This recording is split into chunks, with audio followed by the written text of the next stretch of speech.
Good morning, everybody. You are welcome to this very important workshop.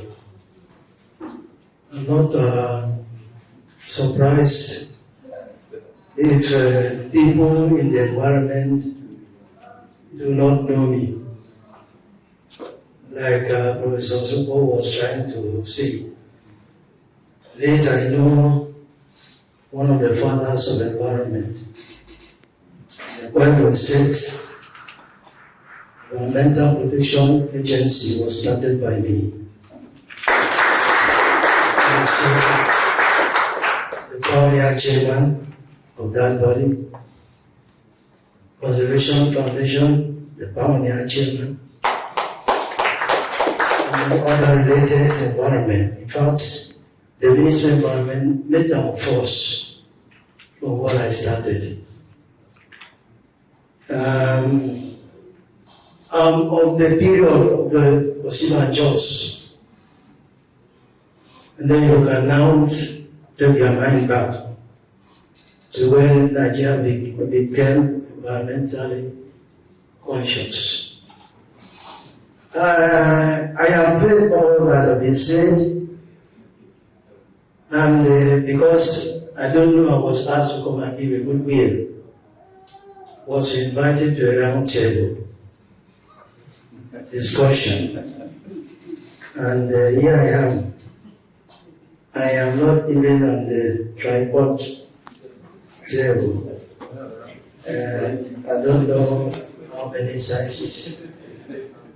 That is where I think what we lose sight of is the fact that we've been talking. And for Nigeria, we are very good at talking.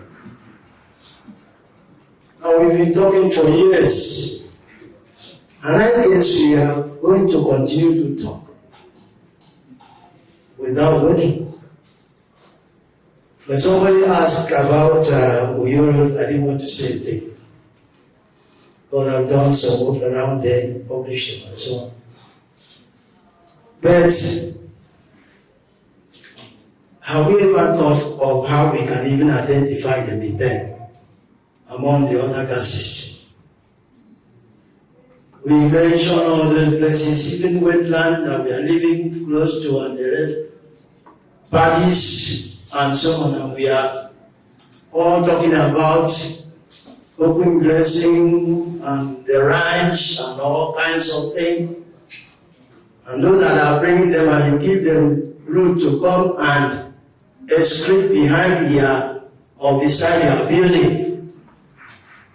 We are talking. And you want to stop somebody when you know that when somebody is defecating, even like the cows and all those things, you run into serious problem with those who own them. And is this unique gas that is emitted by many of these activities we are mentioning? And if that is not, how do you know this gas culprit? And so we have a lot of work to do as scientists, not just as chemists.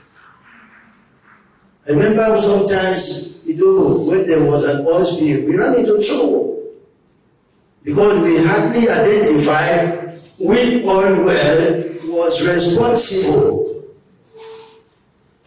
for the oil spill and the damages that were done. And so here we are again. Advocacy is all right, but we should try and get those that know what to do. I have said, we talk about methane, odorless, colorless. How do you see it and run away from it? How do you know it? And so there are so many things that we should, in certain climates, when we know areas where these gases are being emitted, we get there, there's a way to trap them and isolate them and know which is which, rather than still talking about abating this or that. And of course, you know, just 60% of it is anthropogenic. 40% of it is natural. And so do we draw the line? So if we're talking about the goodwill, my goodwill is for the organizers, for the consumption, industry, and the rest of those who present. In fact, the issue of environment is everybody's issue. And so now we try to mainstream the environment, the better for us.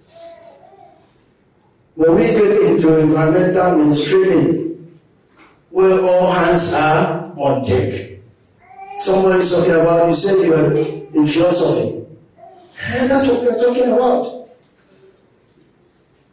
A philosopher has his own way of thinking, but more importantly, what we call the cognate or line ministries or associated departments and parastatals should be brought in. And they're the ones that will raise an alarm one way or the other. And I don't know how many of even the government offices or else that we have sensors, we have the equipment that can influence where you are saying, identify that you have so much of methane around here. That's why we talk. We have such people not that costly. You can put it somewhere, and at the end, a graph is drawn for you. And you can isolate which one is hydrogen sulfide, of course. You see, there are certain chemicals or gases or this thing that kill effortlessly and pleasantly. In fact, you don't have to bother struggle to die. You just stay there and before you know you are gone. Carbon monoxide is one of them and all this and so on. So I think we can start from there. Before we start trying to find funds from those or sources that are just infinitesimally in terms of percentage, let's go identify which of the resources that are very close to us and are being this harm. And I saw that we talk about chemistry of it, I just want because it's good here. You see, methane, for instance, methane oxidation, the OH radicals remove methane by reacting with it to form carbon dioxide and water, which is very, very one of the gases that give rise to the greenhouse effect, the global warming that we are talking about. And as concentrations of atmospheric carbon methane increase, concentration of OH radicals decrease, effectively prolonging the atmospheric lifetime of methane. There are some of those synergic reactions that interplay in the environment. And even when this other gas will not have been that dangerous, but because this other synergic gas is close by, it becomes much more dangerous than one would have thought it would be. And so, when we come to amendment, maybe I have a little right up there. It's not in the body needs it. Just about 2 sheets, I can give it to them. It's a question of looking, identifying, and then say, what do we do? Outside talking, outside advocacy, outside conferences and workshops, what do we do? If you are able to identify, there are certain tolerable levels of these things. Has it been exceeded yet, or must be waited for it to exceed? Those things, you can be proactive or you wait to be reactive. But I think it's better to be proactive than to be reactive.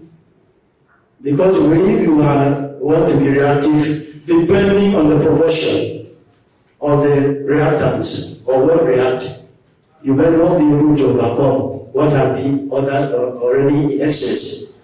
And so it's good to prevent it from being in excess, so that if you are productive, you know when you see the signs of this, perhaps you have been so equipped to know about it, you can prevent it from occurring.